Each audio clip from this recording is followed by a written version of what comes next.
Hello and welcome to DSR Daily. I'm David Rothkopf, joined as always by Riley Fessler. Well, not always, not when he's on vacation, but he's not on vacation. Minestein is on vacation. So it's just me and Riley here today. How are you doing, Riley? Pretty good. Well, good. Why don't we just dive in and see what the stories are since they start terrible and continue to be lousy? Yeah, starting off on the wrong foot as the Gaza Strip is experiencing what experts call the worst case scenario of famine, with the UN linked IPC warning of widespread death unless urgent action is taken. Despite Israel's announcement of humanitarian pauses and aid airdrops, UN officials and aid workers report continued chaos, blockades, and malnutrition, especially among children. The IPC's latest alert, based on data through July 25th, indicates famine thresholds have already been reached in parts of Gaza, with services collapsing and 1 in 3 residents going days without food. While Israel denies accusations of deliberate starvation, international pressure is mounting amid growing evidence of acute hunger and rising child mortality. Yeah, this is just unspeakable. But the Israeli response underscores that this is a deliberate act on their part. We had aid experts on our podcasts a year ago saying this was going to happen. We've had them on regularly since. It has been apparent to anybody studying the situation that this was going to happen. The Israelis themselves have looked at this and concluded that the blocking of food or the stealing of food that they accused Hamas of doing was not the cause of this. Two Israeli humanitarian organizations this week have said that Israel is guilty of committing genocide in Gaza. Uh, but I think we need to look further than that because Israel would not have been able to commit genocide in Gaza if it had not been for the collaboration of the United States, the provision of arms to Israel, the provision of aid to Israel, the refusal to cut off arms and aid to Israel when it became apparent what was going on here. This is not simply a condemnation of the Trump administration's acceptance of this. This occurred also under the Biden administration. The problem that lies at the core of this is what is called often among observers the special relationship between the United States and Israel. This is not simply an alliance.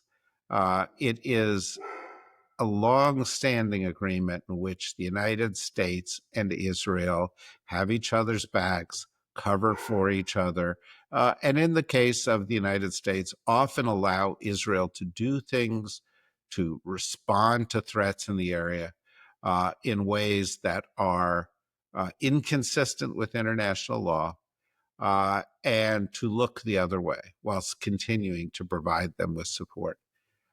It's time that that special relationship ends.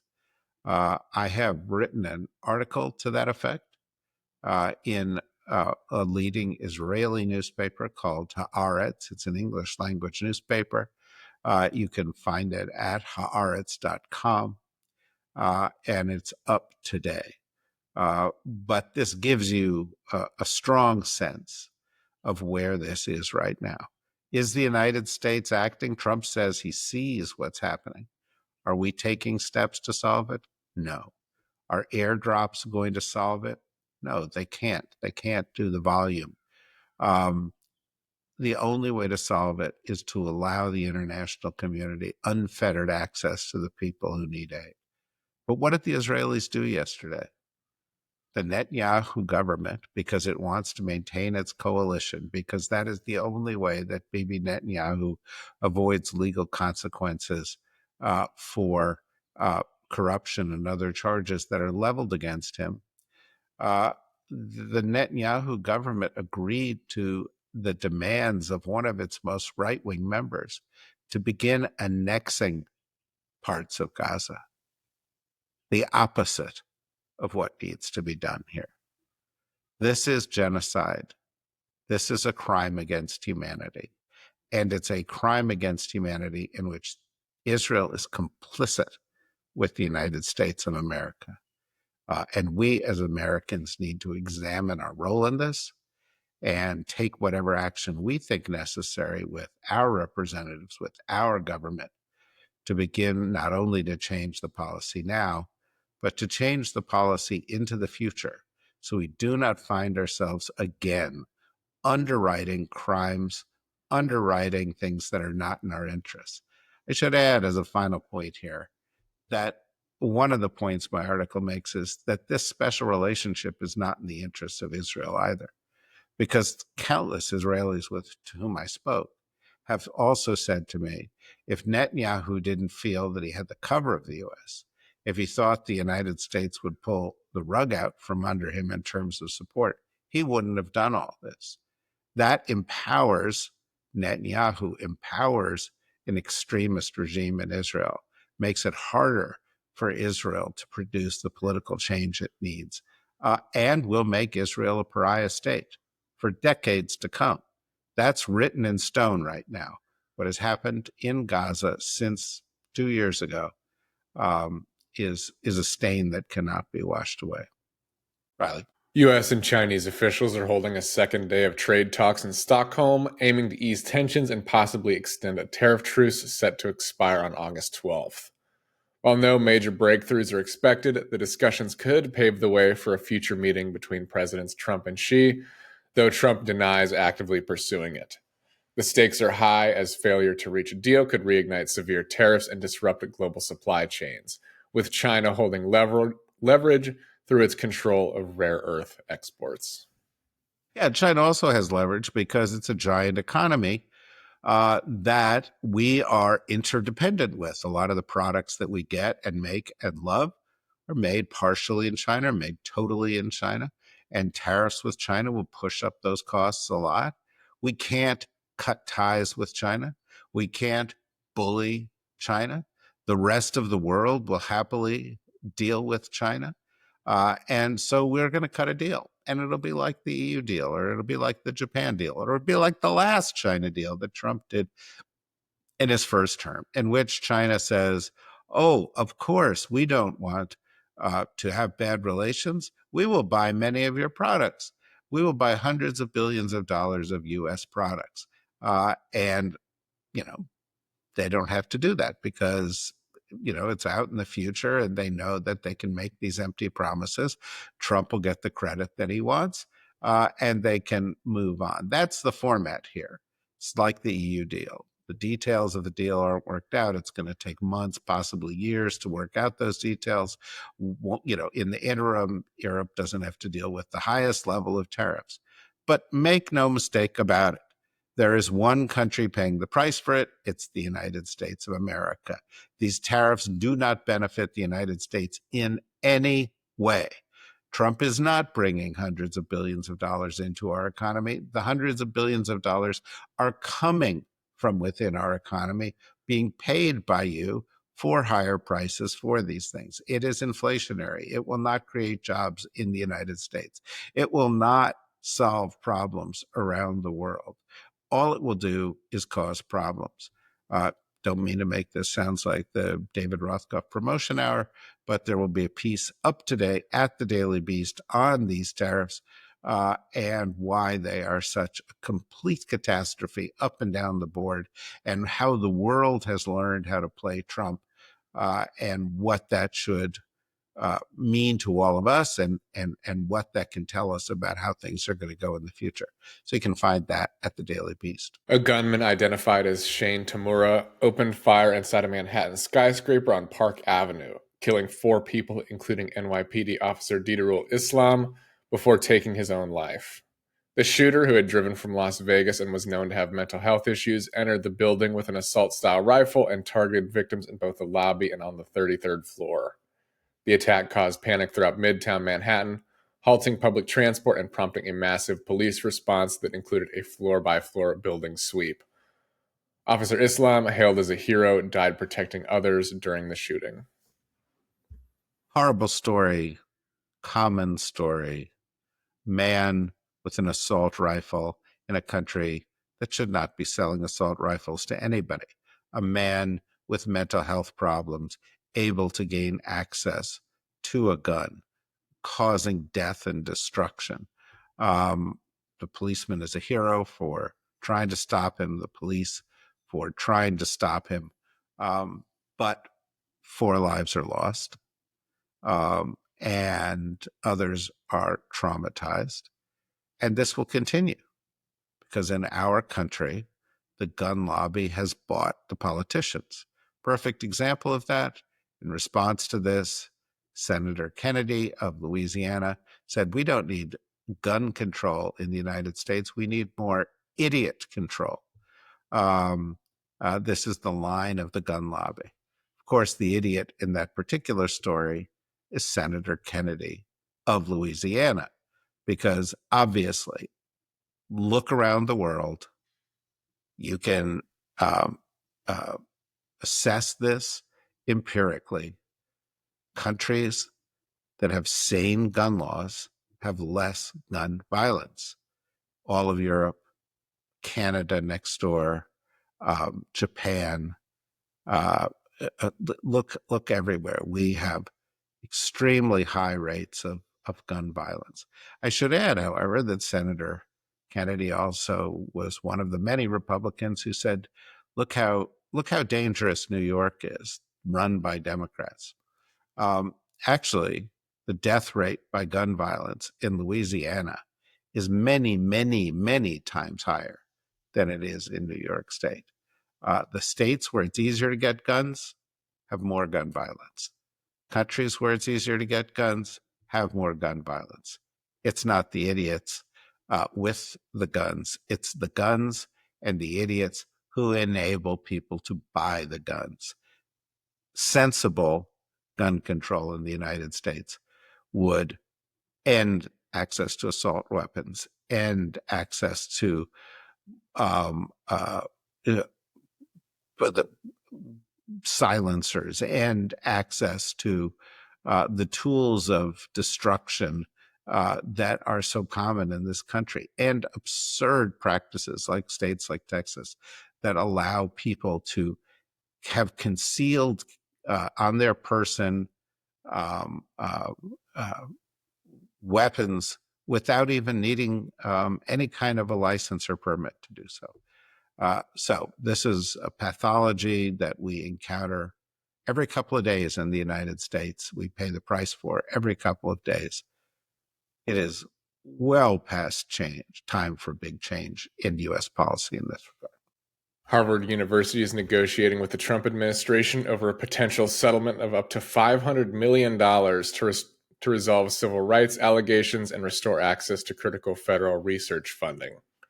While Harvard is open to a deal, it is resisting conditions like outside oversight that could infringe on academic independence, a key sticking point in contrast to Columbia University's recent $200 million settlement.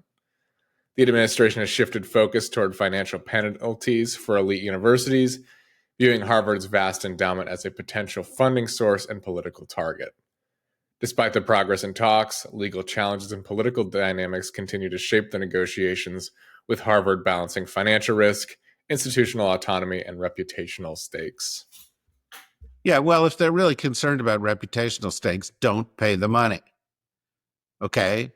The government can't do this. It can't shake down university after university until it complies with them on an ideological basis. This is a slippery slope. This is not about anti Semitism. This is not about DEI. This is about the government of the United States trying to make universities more compliant with their view of the world, their ideas, and to stop universities from teaching things that they think undermine conservative ideology. Right now, it's DEI, but what's going to happen next? Well, clearly, one of the things that's going to happen next is they'll go after not just funding for science, but teaching science, teaching climate change, and so forth. Sorry about my dog in the background, everybody. The Trump administration has issued new guidance allowing federal employees to openly express their religious beliefs at work, including praying, displaying religious items, and engaging in respectful religious discussions. The Office of Personnel Management memo emphasizes that such expression should be permitted unless it causes undue hardship to business operations. Federal workers may also invite colleagues to religious services or pray in groups while off duty, and agencies are encouraged to revise policies to ensure protections for religious expression. This move is part of a broader push by the administration to promote religious liberty, including the creation of a Religious Liberty Commission and a task force to combat anti Christian bias. For fuck's sake, everybody. I mean, separation of church and state, don't we realize how we got here? No, we don't. Nobody realizes, nobody remembers that the reason that we had separation of church and state is that the people who had come to the colonies before they were in the United States, many of them were escaping religious persecution in Europe. That Europe had just gone through a period of hundreds and hundreds of years of religious warfare and bloodshed because governments were too involved in the business of religion. And now this is a government that wants to get more involved in the business of religion. And if you don't see a connection between the DEI stuff that we were just talking about and this, you're not paying attention. Sure, it sounds innocent enough. People should be able to talk about religious issues in their work. But what if it's your boss? What if your boss is the one who says, hey, why don't you come down to our church this weekend? Or, hey, are you involved in Christian activities? Or, hey, are you, what? You're an atheist? You don't believe in God? Please tell me more about that. Or anything like that. There is no place, zero, no place for religion in government. It only leads to the institutionalization of certain religious views. And we're seeing that also, right? We're seeing the Supreme Court say, oh, we don't want to allow in the United States certain kinds of freedoms because they offend certain religious groups, even though that's sort of contrary to the idea of freedom. They should be able to believe what they want to believe, and they should allow other people to believe and act on their beliefs. This is calcifying. It's getting worse. We've got people in both parties who are putting religion up front in their political messages. It's been going on here for a long, long time, but it's getting worse. It's dangerous. We must do what we can to speak out against it. That's all you got for us today, Riley?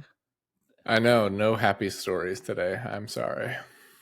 Well, and we got to just tell them like, we see, call them like we see them. And I think, these are all a bunch of grim stories, but, I have seen some stories this morning that suggest that Democrats should do well or expect to do well in 2026, and that will provide a little bit more balance in our government and will provide a break against some of the most extreme policies here. So that's not a bad story. And it's still summertime. So some of you are going to get to go to the beach or sit by the pool today. And I hope recover from all of this. We'll be doing our bit and teeing up our podcasts for later this week, including Deep State Radio, Words Matter, Soul Consciousness. I guess we have a new episode of Soul Consciousness out today or yesterday. And of course, the Daily Blast from TNR. So there's a lot here at the DSR Network. Hope you enjoy it. And if you like it and you're not a member, take a moment. Doesn't take long. Go to the DSRnetwork.com, click on membership, few bucks a month, help support what we're doing. We'd be grateful. So till tomorrow. Bye-bye.